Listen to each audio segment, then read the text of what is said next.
Hey guys, it's Melon Head, and I actually figured I'd do another vlog on the same freaking day.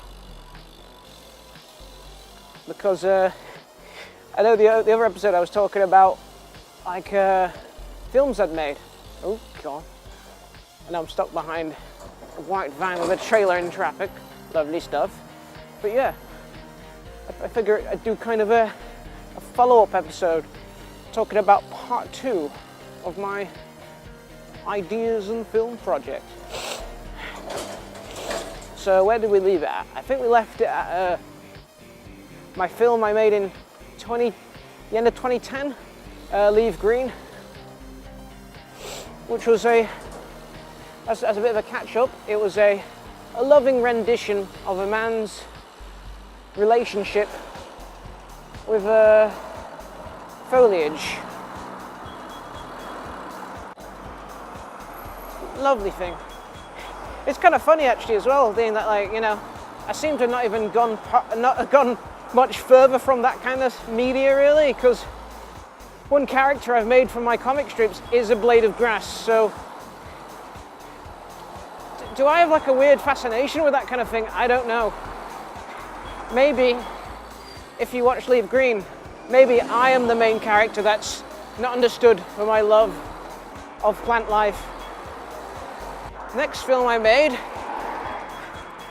as part of a group project, and I only have kind of like a memory of the production of it, because I think it was mostly made in Laos. It was kind of like a pulp fiction-esque film. Totally forgotten what it was called. It annoys me. I remember, because we're all big fans of Quentin Tarantino in my A-level film studies. So we thought we'd make a little something, you know? Little love letter to Tarantino himself. Next film, I did a lot of little side projects in college that I really wanted to get made. Another one of these weird projects was a film called The Hum, which was a sort of comedy based on the premise of some friends. Oh wait a second, did I stop? I am recording. Oh my god, for some reason in my mind I completely forgot to press record. But anyway, The Hum. Yeah, about a weird psychologist, psychology friend that puts him in a room where there's a weird hum noise that slowly turns them all crazy. I know, another kind of weird idea in a very similar vein as cyanide, which I talked about in my video before. Link to the previous video in the description for those who are interested, which also had links to said videos. There was some test footage of that one, in fact, but I was just never happy with it. The guys who I worked on it with, love them though. Absolutely love them. That was, let's see, Rob, Tim, and Marcus, I think.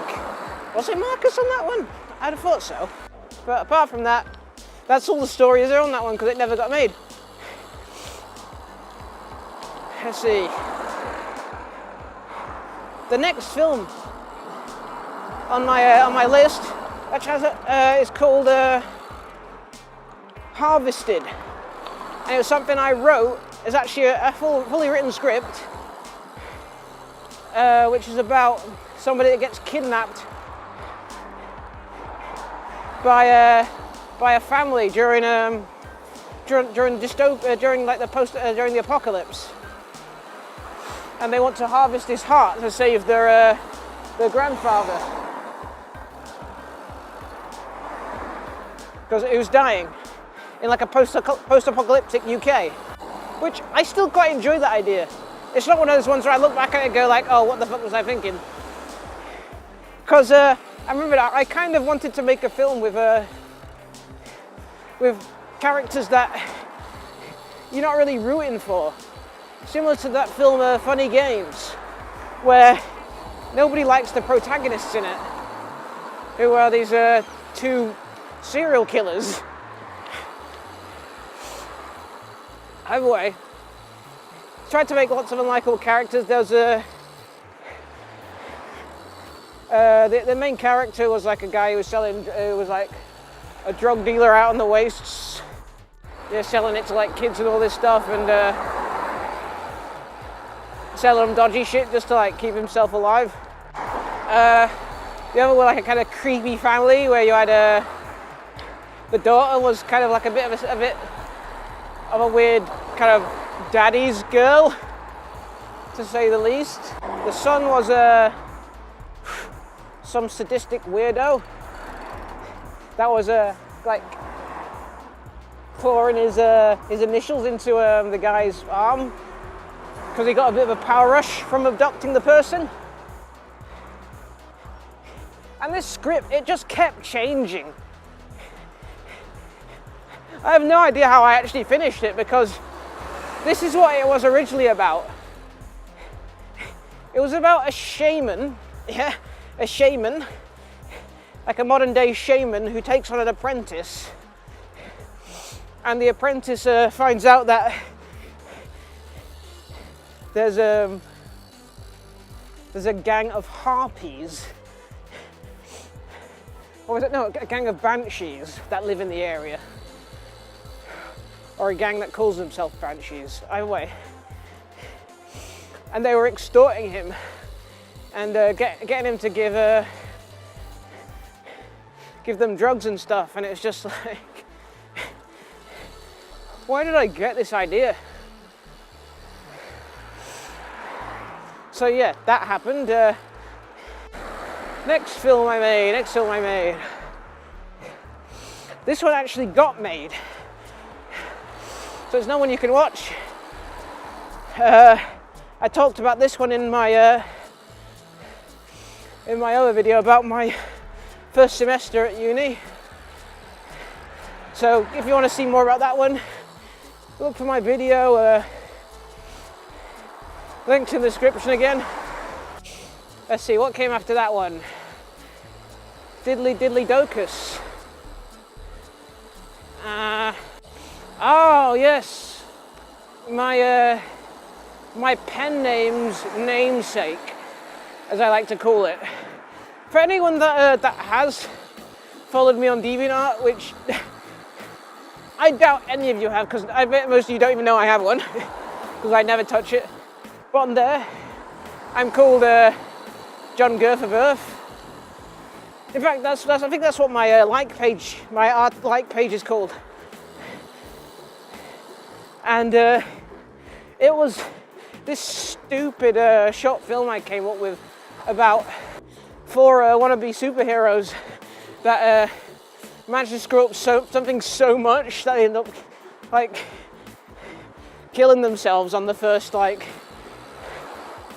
trying to save the day, because they try to save the day and end up causing more trouble than they're even worth. And John Girth was the main character, mainly because it rhymed with John Girth and the Protectors of Earth. And yeah, something lovely about rhyming, isn't there? I made a presentation about it during my second semester at uni. And at this point, or first semester, at this point I still didn't know the people at uni that much. And to sell this film, I figured I'd dress up as one of the characters from it and start acting in character. And in character for the character that I was doing the presentation was like a bit of an idiot who just is always swearing. So practically just going in as me. Which my tutor really wasn't happy about. She was like, what was that? What the heck was that? What were you thinking? And I said to her, Did it sound like a viable film? It's like, no. No. Even if your group voted for it, I wouldn't have let you do it. Instant fail.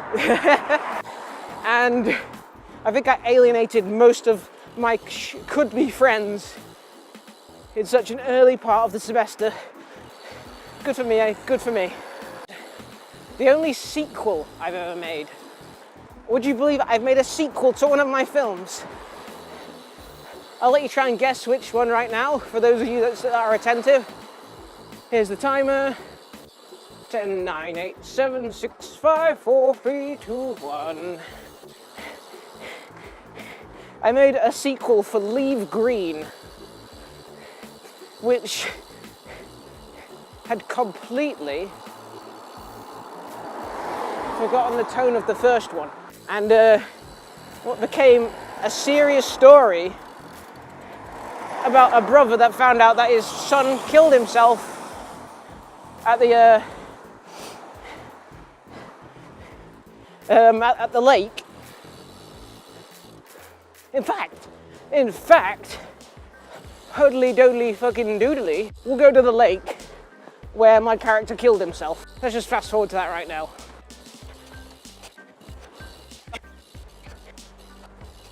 And would you look at this, here it is. This is the part where I had that character walk into the water, right about there.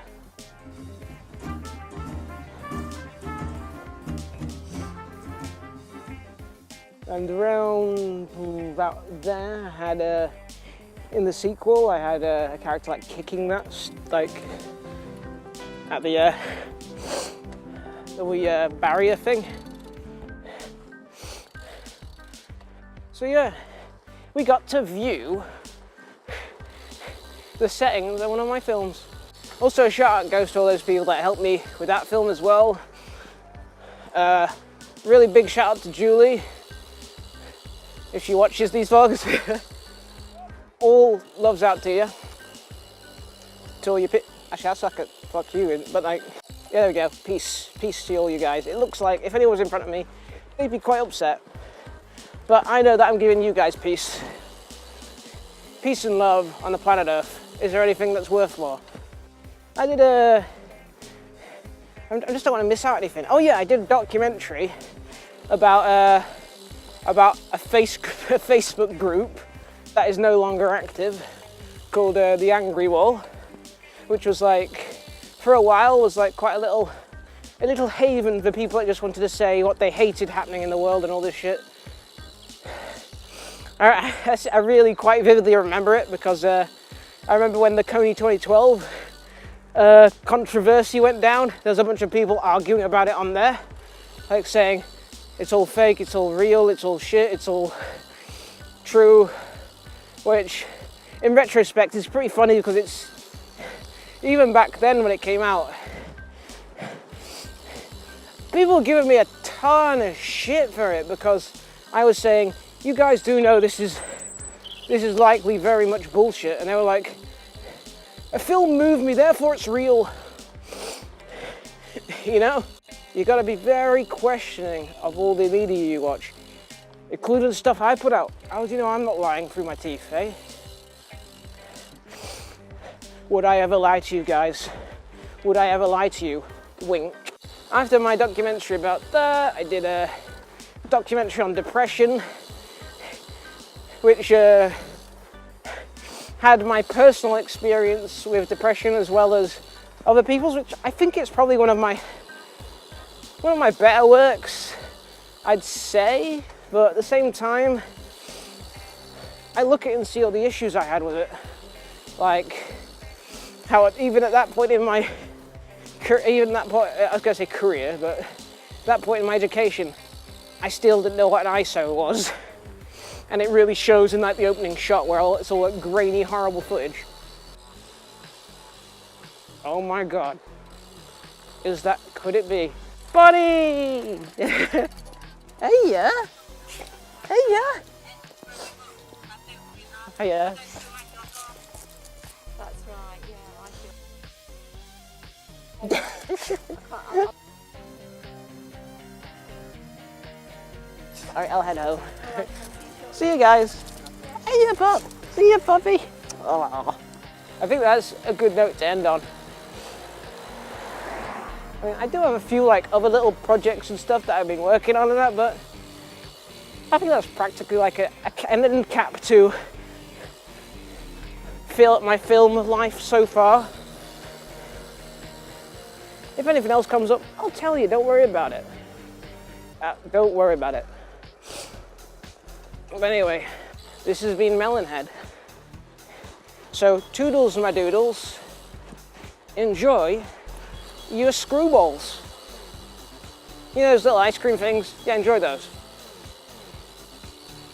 Okay, bye.